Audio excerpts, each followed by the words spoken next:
누가복음 7장 11절로 17절.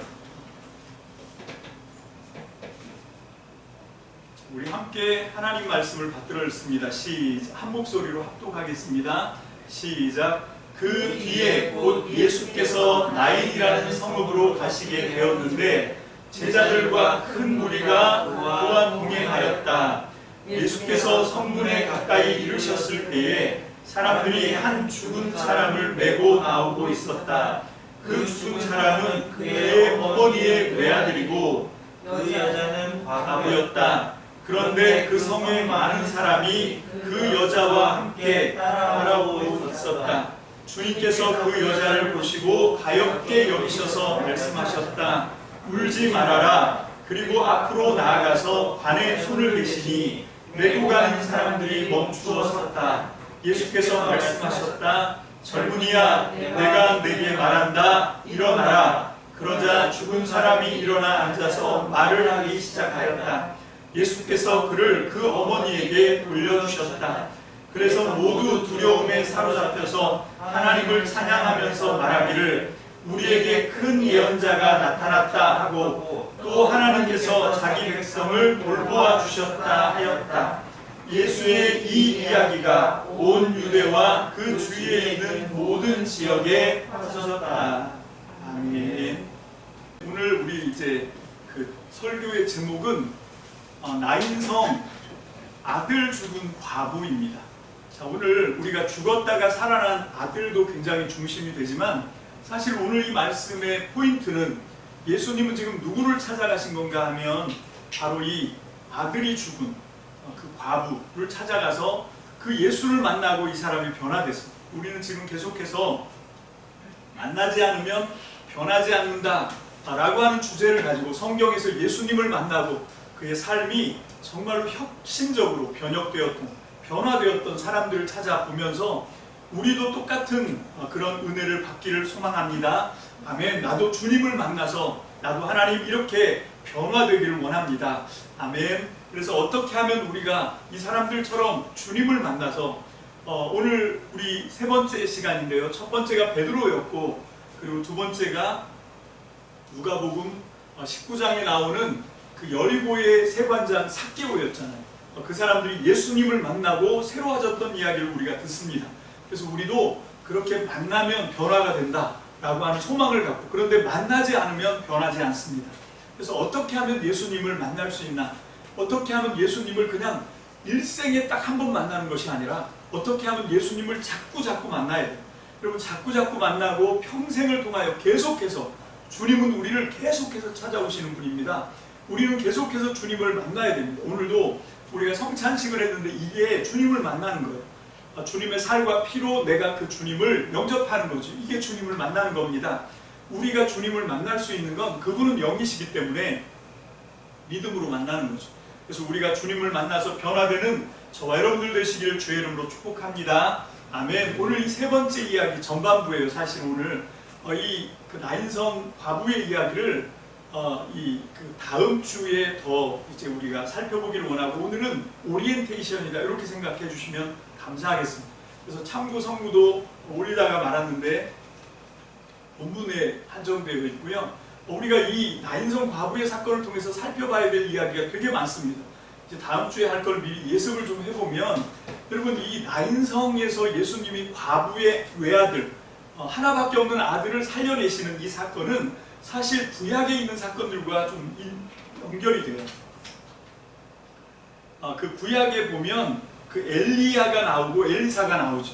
자, 엘리야는 이 사르밧 과부의 죽은 아들을 살려줍니다. 그래서 그 사르밧 과부의 그 죽은 아들을 살리는 사건이 엘리야의 사건이고 그리고 그의 제자 엘리사는 그 수넴 여인이라고 그 수넴 여인 원래는 엘리사는 갈멜산에서 기거를 하고 있는데 그 갈멜산에서 수넴까지가 거리가 좀 있어요. 그런데도 그 갈멜산에서 이 엘리야의 제자 엘리사가 혼자 지내는 것을 이 마음을 쓴 여인이 그 여자가 이제 요청을 하죠. 그래서 내가 집을 지을 테니까 여기 와서 머무르라. 그게 이제 수넴 여인 이야기인데 그래서 그 수넴 여인이 그 엘리사에게 베푼 그 은혜가 있었지. 그래서 그 엘리사에게 정성을 다해서 섬기고 그런 사건이 있었는데, 그랬더니 엘리사가 이제 아들이 있을 거라고 얘기를 합니다. 그 둘 사이에는, 부부 사이에는 아들이 없었거든요. 자식이 없어서 이제 근심이었는데 엘리사가 하나님의 말씀으로 예언을 합니다. 다시 말하지만 예언은 미래 일을 맞추는 게 아니고 하나님이 주신 말씀을 맞는 거예요. 그래서 그 하나님이 그 여인에게 그 말씀을 주셨기 때문에 엘리사가 그렇게 예언을 이제 말씀을 선포하죠. 그래서 너에게 아들이 있을 거다라고 얘기했더니 그럴 리가 없다 하고 이제 불신을 했지만 결국 하나님의 말씀은 이루어지게 되어 있습니다. 할렐루야. 그래서 그 수냄 여인이 아들을 낳았어요. 그래서 아들을 낳고 너무 기뻐하고, 그리고 잘 키우고 있었는데 어느 날 이 아들이 죽죠. 그래서 그 죽은 아들을 엘리사가 와서 다시 살려내는 그런 사건이 있었어요. 그리고 이 수냄이라고 하는 마을에서 이 오늘 나인성의 거리가 한 33km 정도 떨어졌다고 합니다. 그러니까 이 수냄 가까운 데서 예수님이 지금 이 역사를 하신 거죠. 그건 뭔가 하면 분명히 여기에 예수님의 의도가 있는 겁니다. 이 성경이 이 사건을 통해서 뭔가 하려고 하는 그 예수님의 의도가 있죠. 그리고 이 나인성이라고 하는 이 성에 대해서 우리가 좀 생각을 해보고자 하는데, 이 나인성이라고 하는 게 요즘은 닌 혹은 네인이라고 불리는 아주 작은 마을이에요. 이게 나사렛에서 아주 가까운데 거리에 있고, 그 가버나움에서도 한 40km 정도 떨어져 있는 이 갈릴리 지역에 있는 마을 중에 하나가 지금 이 나인성입니다. 근데 이게 원래는 나인성이라고 우리말로 번역이 됐는데 예수님 당시에 이거는 나임성입니다. 받침이 니은이 아니라 미음으로 했어야 되는데 성경 번역을 이렇게 이제 했죠. 이 나임이라고 하는 말이 어떤 뜻을 갖고 있냐면 히브리 말로 즐거움, 기쁨 이런 뜻을 갖고 있어요. 아까 우리 찬양했잖아요. 주께서 나를 사랑하시니 즐겁고도 즐겁도다. 주께서 나를 사랑하시니 나는 참 기쁘다 할 때 그 즐거움, 그 기쁨, 이게 나임이에요. 그리고 그 룻기에 보면, 구약의 룻기에 보면 룻의 시어머니 이름이 누굽니까? 나오미. 이 나임과 나오미는 같은 말입니다. 그래서 즐거움, 기쁨이라고 하는 이름이 이 룻의 시어머니 나오미의 이름이었어요. 그런데 이 뭡니까? 과부가 됐잖아요. 그래서 남편 죽고 자식 다 죽고, 그러니까 나를 나오미라고 부르지 마라, 나를 고라라고 불러라, 괴로움이라고 불러라, 뭐 이런 얘기 하잖아요. 그런 얘기할 때 나오는 그 이름 나옴, 그리고 나임, 이게 이 성의 이름이에요. 이 마을의 이름입니다. 그런데 이 예수님과 그 일행이 이제 그 나임이라고 하는 성읍을 향해서 가는 거예요. 자, 11절 한번 보겠습니다. 다 함께 읽습니다. 시작. 그 뒤에 곧 예수께서 나인이라는 성읍으로 가시게 되었는데, 자 보세요. 예수님은 지금 이 나인성을 향해서 가고 있습니다. 왜냐하면 지금 이 무리들을 만나기 위해서 그래요. 그랬더니 제자들과 큰 무리가 예수님을 따라옵니다. 그런데 이 예수님과 예수님을 따르는 그 일행들이 그 성 나인성에 들어가기 전에 그 성 앞에서 맞닥뜨린 일행이 있었어요. 그 일행이 누굽니까? 바로 오늘 이 말씀에 나오는 이 하나밖에 없는 외아들이 죽은 이 과부의 그 장례 행렬을 만나게 됩니다. 그 이야기가 12절에 나오고 있습니다. 12절 다 함께 봅니다. 시작. 예수께서 성문에 가까이 이르셨을 때에 사람들이 한 죽은 사람을 메고 나오고 있었다. 그 죽은 사람은 그의 어머니의 외아들이었고 그 여자는 과부였다. 그런데 그 성에 많은 사람이 그 여자와 함께 따라오고 있었다. 여러분, 우리나라의 장례법은요, 사람이 죽으면 이제 반나절 정도, 하루 정도를 기다렸다가 24시간이 지나면 이제 염이라고 하는 걸 합니다. 왜 그걸 24시간 텀을 두냐면 다시 환생할 수도 있거든요. 다시 또 죽었다가 환생하는 그런 일들이 뭐 그렇게 흔하진 않지만 아주 없는 것도 아니거든요. 그래서 그 시간을 두는 거예요. 그렇게 했다가 이제 이 24시간을 기다렸다가 다시 혼이 돌아오지 않으면, 다시 소생하지 않으면 어떻게 하냐면 머리끝부터 발끝까지 배로 완전히 칭칭칭칭 묶어요. 동염입니다. 자, 그렇게 하는 것을 이제 염이라고 하는데, 이 같은 아시아여서 그런지 이 고대 중근동 이 히브리의 장례법도 똑같이 우리처럼 염을 해요. 근데 그 시차가 다릅니다. 우리는 24시간 만에 이제 그걸 하고, 그리고 나머지 장례 일정을 치른 다음에 3일째 될 때 이제 관에다가 넣고 뚜껑까지 다 덮고, 그리고 이제 그 운구라고 하는 걸 하죠. 상여에다 넣어서 아예 안 보이게, 그 위에는 꽃 뭐 이렇게 해서, 그래서 무덤으로 갖고 가서 거기서 이제 매장을 합니다. 근데 히브리 사람들은 그렇게 하지 않고 이제 사람이 죽으면 곧바로 죽자마자, 거기가 좀 더운 데니까 빨리 부패를 하거든요. 그래서 죽자마자 죽으면 이제 천을 이렇게 덮어놓고, 그리고 마을 사람들을 다 불러서 그 시체를 들고, 이게 여기 보면 관이라고 표현되어 있는데 그냥 들것이라고 생각하시면 돼요. 그냥 이 들것 같은 데다가 시체를 올려놓고 하얀 천을 덮고, 그리고 이제 그 시체를 무덤으로 가지고 가서 그 무덤에서 그 수세를 합니다. 그 예수님께도 향료와 뭐 여러 가지 수세품을 가지고 갔던 여인들 이야기가 나오잖아요. 그렇게 장례를 하는 거예요. 그래서 무덤이 돌무덤이거든요. 그래서 돌문을 이렇게 열고 굴 같은 데 들어가서 이제 거기다 놓고 거기서 염을 해요. 거기서 이제 배로 칭칭 동여맵니다. 그래서 그 나사로가 부활할 때도 보면 그 배로 동여맨 상태로 나왔더라 이렇게 돼 있잖아요. 그래서 사람이 죽으면 곧바로 이제 들것에 실어서 들고 나오는 거예요. 지금 이 타임입니다. 그래서 들고 나와서 이제 무덤에 가서 거기서 이 염을 배로 칭칭 동여매고, 그리고 이제 무덤을 한 3일 정도는 돌문을 열어놔요. 그래서 거기서 하다가 3일이 지나면 돌문으로 막아놓습니다. 그렇게 막아놓고 나머지 이제 장례를 이제 마감을 하게 되는데, 그래서 지금 여기 지금 들고 나올 때는 천으로 덮어져 있는 상태. 그리고 이 히브리 장례식에 의하면 그 남은 유족, 그 가족이, 죽은 사람의 가족이 그 죽은 사람, 그 망자, 들것, 그 시체 운구하는 앞에서 걸어 나옵니다. 그러니까 예수님과 예수님을 따르던 제자와 그 일행들이 나인성 앞에서 맨 처음에 딱 맞닥뜨린 건 슬픔에 가득 차 있는 앞에서 걸어 나오는 여자가 먼저 보이는 거죠. 그리고 그 뒤에 시체가 있는 거예요. 자, 그렇게 해서 예수님이 만나죠. 자, 만나고 난 다음에 13절을 다 함께 보겠습니다. 시작. 주님께서 그 여자를 보시고 가엾게 여기셔서 말씀하셨다. 울지 말아라. 자, 지금 이 여자의 입장을 한번 보면 아까 12절에 그 부연 설명이 되어 있다시피 이 여자는 과부였어요. 과부였고 아들도 딱 하나, 지금 죽은 이 아들이 딱 외아들 하나예요. 여러분, 그런데 이 아들이 죽었습니다. 이 여자는 이제 더 이상 살 소망이 없어요. 살 희망이 없습니다. 다 없어져 버렸어요. 여러분, 그런데 어떻게 안 울 수가 있어요? 여러분, 지금 이 여자의 슬픔을 한번 우리가 생각해 보면 정말 모든 걸 다 잃어버린 거죠. 그러니까 울지 않을 수밖에 없는 거예요. 아니, 어쩌면 울음이라고 하는 게 이 여자한테는 사치일지도 모릅니다. 그냥 그 존재 자체가 다 흘러내리는 거예요. 그냥 다 무너져 내리는 겁니다. 그게 지금 이 여자가 당한 고통이고 아픔이고 슬픔인데, 예수님이 지금 그 장례 행렬을 가운데 서서 딱 막아서는 겁니다.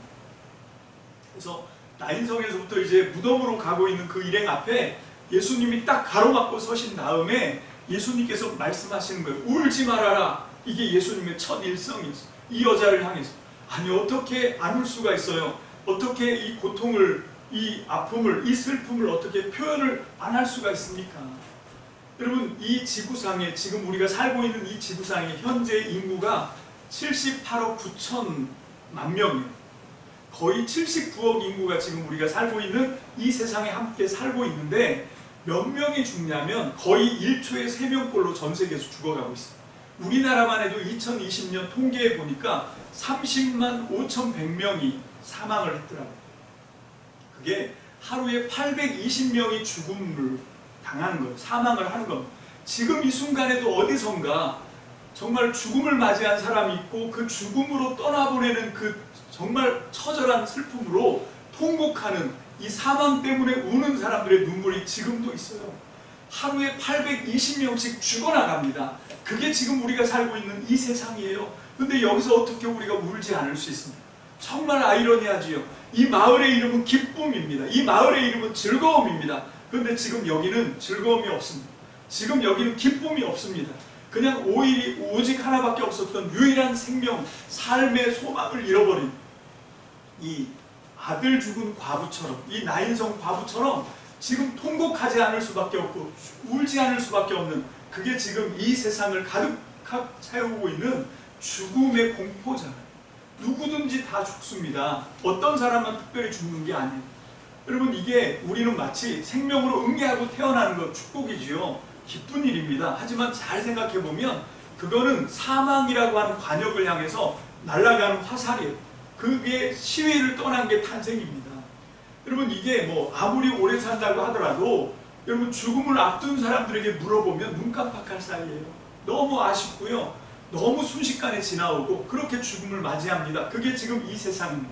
이름은 나임인데, 이름은 기쁨이고 즐거움인데, 여러분, 즐거울 거리가 하나도 없어요. 기쁠 건덕지가 없습니다. 그게 우리가 살고 있는 이 세상입니다. 그런데 하나님께서 그 이 세상, 정말로 사망의 권세에 사로잡혀 있는 이 세상을 하나님이 다시 그 이름답게 나임, 그 즐거움과 기쁨을 회복해 주시는 분이 우리 주님인 줄로 믿습니다. 그래서 주님은 이 과부에게, 이 장례행렬의 맨 앞에서 무너져 내리는 그 슬픔 때문에 주체하지 못하고 아마 넋이 나갔을 거예요. 그 여인을 향해서 말합니다. 울지 말아라. 하나님은 동일하게 정말로 이 세상에 이 설명 안 되는 이 슬픔과 고통을 당한 모든 사람들에게, 아니 아직까지 우리는 그 일을 만나지 않았지만 우리는 잠재적 가능성이 있는 거 아닙니까? 그죠? 우리는 다 죽어갈 사람들, 또 우리 주변에 사랑하는 사람들과 사별해야 되는 그런 것들이 우리가 착각하는데 안 올 거라고. 전혀 그렇지 않습니다. 우리는 잠재적으로 다 그것들이 어느 순간인지 모르지만, 우리가 그걸 모를 뿐이에요. 어느 순간인지 모르지만 다 그 일을 겪어야 됩니다. 그 일을 만나야 돼요. 우리는 다 그렇게 잠정적인 슬픔을 우리는 품고 살아가는 그런 존재입니다. 그런데 우리 주님은 오셔서 말씀하십니다. 울지 말아라. 그리고 주님께서 지금부터 근본적으로 울지 않을 수 있도록, 여러분, 이게 중요한 거예요. 말만 울지 말아라 해놓고 아무것도 하지 않는 분이 아니라 주님은 적극적으로 우리가 울지 않게 되도록 하기 위해서 주님이 하시는 일들이 그 다음에 나옵니다. 14절입니다. 다 함께 봅니다. 시작. 그리고 앞으로 나아가서 관에 손을 대시니, 거기까지. 여러분, 이게 아까도 말씀드렸지만 우리가 상상하는 그 관이 아닙니다. 그냥 시체예요. 시체를 들것에 올리고 하얀 천을 덮은 겁니다. 아직 염도하지 않은 거예요. 근데 민수기나 레위기나 출애굽기에 보면 시체는 만지면 돼요, 안 돼요? 안 됩니다. 그걸 만지면 부정탑니다. 시체에 닿으면 일주일 동안 부정해서 성전에도 못 들어갑니다. 모든 예식도 못합니다. 정결예법에 의하면 일주일 동안 그냥 이 사람은 하나님께 부정한 사람, 그렇게 살아야 됩니다. 근데 예수님은 그냥 주저함이 없이, 왜? 이게 이 아들 잃은 과부의 슬픔의 근원이거든요. 이것 때문에 지금 이 여인이 삶의 소망을 다 잃어버렸거든요. 다 무너지고 있거든요. 그래서 이 여인을 지금 예수님은 찾아오는 겁니다. 찾아오셔서 어떻게 하시냐면 그 죽은 시체, 그 관에다가 손을 대십니다. 이건 무슨 얘기입니까? 자기가 저주를 온몸에 받더라도 이 여인의 눈에서 눈물을 닦아주시길 원하시는 거예요.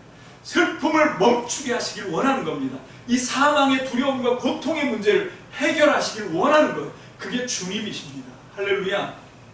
아멘. 그래서 주님은 나무에 달리셨어요. 신명기 말씀에 보면 나무에 달린 자마다 하나님께 저주를 받은 자다라고 말씀하십니다. 예수님은 기쁘게 그 저주를 받으신 거예요. 왜? 예수님이 저주를 받으셔야 우리가 정말로 근원적으로 슬픔에서 눈물을 흘리지 않고 주님이 말씀하신 것처럼 울지 말아라 하고 하시는 말씀이 능력을 발휘하게 되기 때문에 그렇습니다. 그래서 주님은 당신이 저주받는 것을 두려워하지 않아요. 그래서 관에다 손을 대십니다.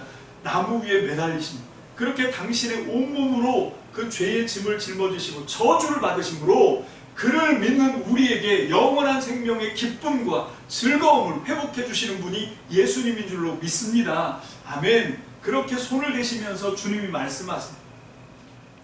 사람들은 다 멈추어 섰습니다.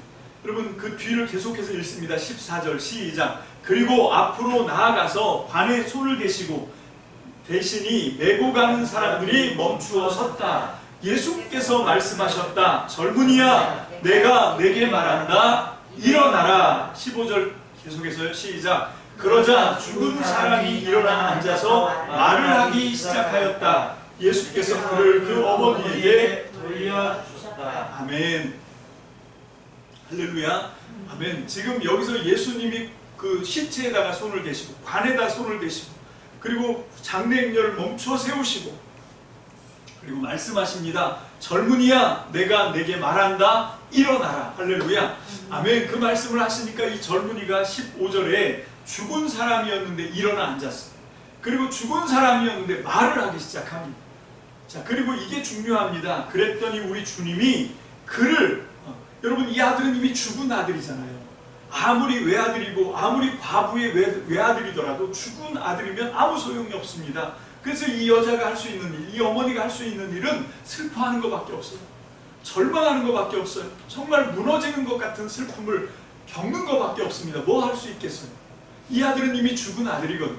그 죽은 아들을 예수님이 도로 살리셨으면 예수님은 그 아들을 그 과부에게서 이거는 내가 살린 거니까 너는 나를 따라와라 이럴 수도 있어요.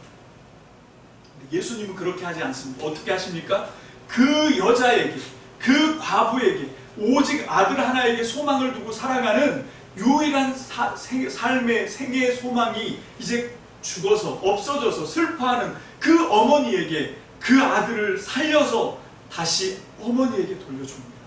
왜? 이게 이 여자가 슬퍼하는 이유였기 때문에. 그래서 13절 끝절에 울지 말아라 해놓고 그냥 말만 하시는 것이 아니라 왜 우는지 그 원인이 뭡니까? 아들이 죽어서 그렇거든요. 그랬더니 그 아들을 살려서 도로 그 여인의 품에 안겨줍니다. 이제 울 일이 없는 거죠. 오히려 기쁨밖에 없습니다. 오히려 즐거움밖에 없습니다. 죽었던 내 아들이 다시 살아왔거든요. 다시 나에게 삶의 희망이 없어졌던 사라졌던 삶의 희망이 다시 부활했습니다. 다시 생겨났습니다. 할렐루야. 아멘. 그래서 이 여자에게, 이 어머니에게 아들을 살려서 그 아들을 준 거예요. 너 가서 전도해 이런 말 안 합니다. 그냥 그 어머니의 삶의 희망으로 사는 거죠. 이 아들은 그 과부의 하나밖에 없는 삶의 소원으로 살아가는 거예요. 여러분 이게 하나님이, 이게 예수님이 우리에게 오셔서 하시는 일이에요.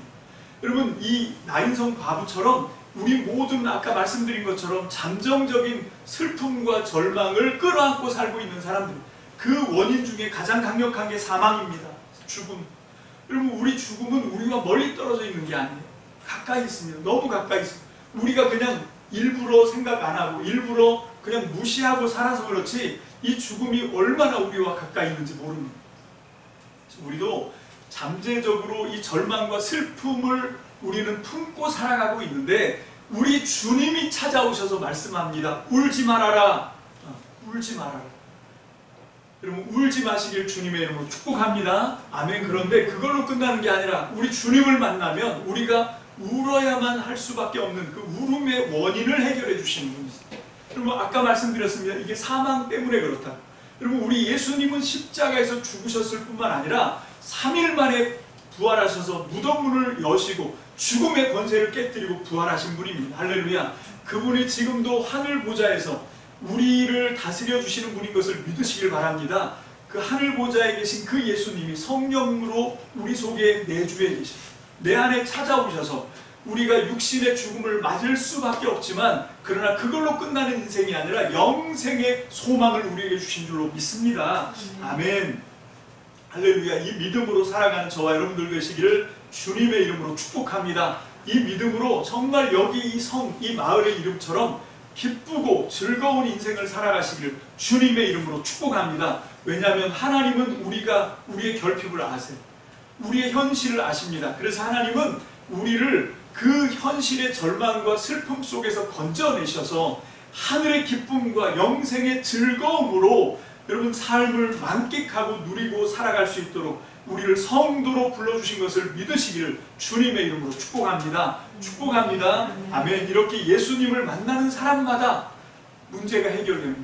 근본적인 삶의 문제가 해결되고 여기 슬픔이, 절망이, 즐거움과 기쁨, 그 원래 그 마을의 이름, 그 이름값대로 다시 그렇게 회복이 됩니다. 삭개오가 그 돈독에 걸려서 더러웠던 사람이 예수님을 만났더니 그 이름 그대로 자기 전 재산을 가난한 자들과 자기가 피해를 줬던 사람들에게 보상으로 나누어주고 깨끗한 사람으로 돌아왔어요.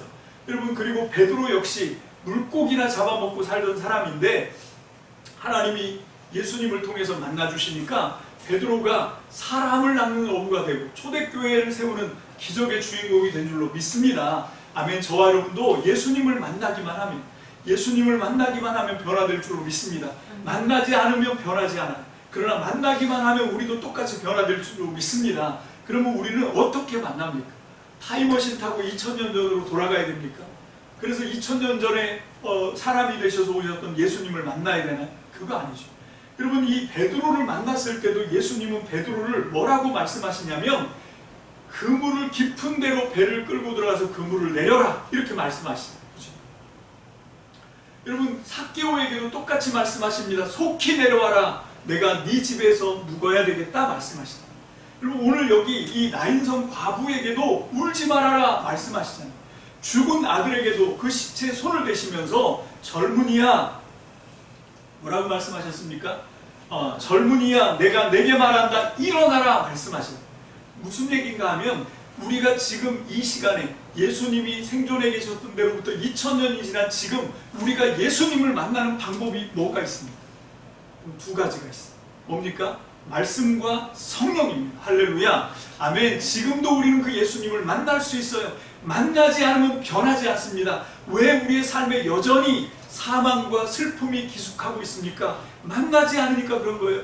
왜 우리 속에 절망이 있습니까? 왜 우리 속에 이 어려움이 있어요? 왜 우리 속에 미움이 있고 왜 우리에게 사망의 권세가 있습니까? 만나지 않으니까 그런 거예요. 뭘 통해서? 말씀과 성령을 통해서 예수님을 만나야죠. 그냥 관념으로 쌓아두지 마시란 말입니다. 여러분, 날마다 쉬지 말고 하나님의 말씀을 통해서, 성령을 통해서 예수님을 만나는 저와 여러분들 되시길 주의 이름으로 축복합니다. 약속합니다. 만나기만 하면 변화됩니다. 여기 베드로처럼, 삭개오처럼, 나인성 과부처럼 어떤 문제를 가지고 올지라도 날마다 지속적으로 계속해서 말씀과 성령으로 예수님을 만나고 또 만나고 또 만나고 또 만나면 내 안에 슬픔과 절망은 떠나가고 하나님의 나라가, 하나님의 생명이, 하나님의 기쁨이, 하나님의 즐거움이 우리를 찾아올 줄로 믿습니다. 아멘. 그 은혜가 저와 여러분들에게 있게 되시길 주의 이름으로 축복합니다. 다시 말씀드립니다. 만나야 변화되고 만나지 않으면 변하지 않습니다. 하나님의 말씀을 성령님을 통해서, 하나님의 말씀을, 성경 말씀을 통해서 예수님을 지속적으로 계속해서 만나시는 저와 여러분들 되시길 주의 이름으로 축복합니다. 축복합니다. 아멘. 여러분, 그렇게 주님과 함께 만나서 우리도 이 나인성 과부처럼 정말로 어떻게 해볼 수 없는 운명, 사망, 죽음, 그런 것들이 우리 주변에 너무 많습니다. 그럼 우리 주위에 내 힘으로 어떻게 해볼 수 없는 것들이 너무 많아요.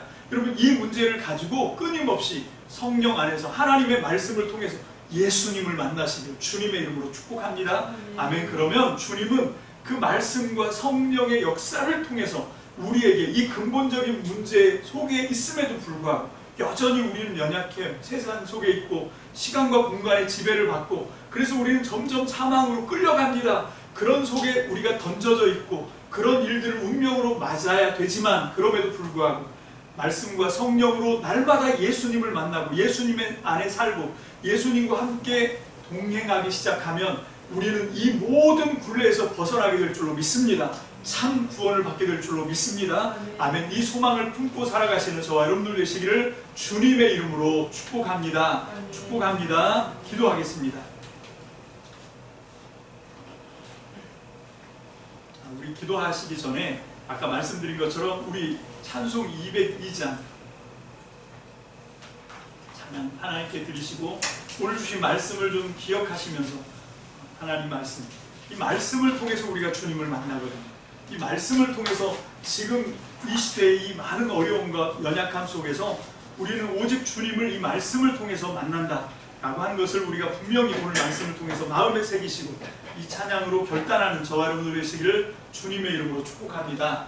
아멘. 200장 202장 하고 싶었는데 반주자가 200장 202장 할래? 오케이. 202장 어떻게 때가 없이 왔다 갔다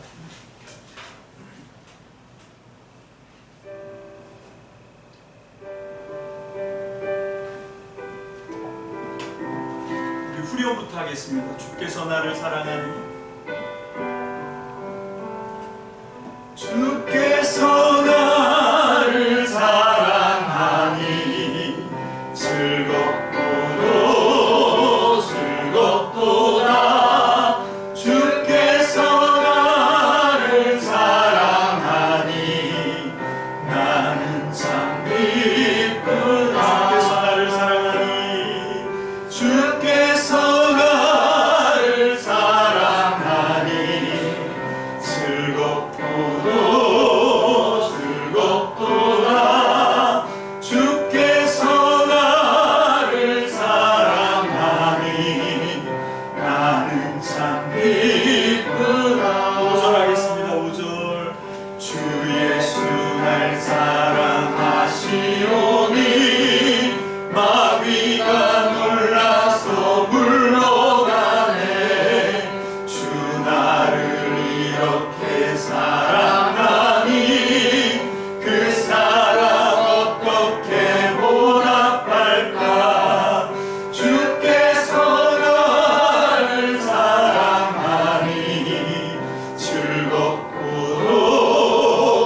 살아계신 주님, 우리를 참 사랑하시는 주님 감사합니다. 오늘 시간 우리에게 주신 말씀처럼 하나님, 우리는 그렇습니다. 하나님, 하루에도 820명 넘게 이 나라에서 사람들이 죽어가고 있습니다. 전 세계로 치면 거의 몇십만 명씩 죽어가고 있고, 하나님, 1초에 3명 가까이가 사망을 맞이하는 하나님, 그런 참담함 속에 우리가 살아가고 있습니다. 아버지 하나님, 이 문제가 나에게서 아버지 아무 상관없는 문제가 아닌 것을 우리가 압니다. 그래서 하나님, 우리는 근본적으로 존재 자체가 슬픔이고 절망이고 아무것도 아닙니다. 그러나 우리를 사랑하시고 이 땅에 말씀이 육신이 되어 오신 예수님을 통하여 우리를 사랑하신 하나님을 우리가 만납니다. 아버지, 말씀과 성령으로 날마다 우리가 주님을 만납니다. 하나님, 이 생명의 만남을 통하여 하나님, 우리 안에 이 슬픔이, 이 사망이 힘을 잃어버리고 우리에게 하나님의 기쁨과 즐거움과 영원한 생명이 주어진다고 하는 이 아름다운 말씀, 복음, 이 진리를 하나님, 우리가 믿음으로 받습니다. 하나님, 이 진리 속에서 우리가 영원히 하나님을 찬양하며 하나님을 기뻐하며 영생 가운데 행복을 누리며 살아갈 수 있도록 주님 역사에 주시옵소서. 우리 주님은 지금도 우리에게 오셔서 말씀하십니다. 울지 말아라. 하나님, 주님은 지금도 말씀하십니다. 살아나라. 아버지 하나님, 우리에게 슬픔을 거두어 주시고 생명으로 역사하여 주시는 주님을 찬양합니다. 지금 이 순간에도 아버지 하나님, 그런 문제들 때문에 아버지 육신의 질병과 아버지 영혼 가운데, 마음 가운데 있는 그런 절망들 때문에 슬퍼하는 모든 사람들이 이 말씀을 통하여 주님을 만나고 근본적인 인생의 문제가 해결되고 하나님의 참된 복을 받는 성도로 변화되게 역사하여 주시옵소서. 만나지 않으면 변하지 않습니다. 날마다 말씀과 성령 안에서 하나님을 만나고 생명의 근원이신 예수님을 만나게 축복하여 주시옵소서. 감사를 드리옵고 예수님의 이름으로 축복하며 기도합니다. 아멘.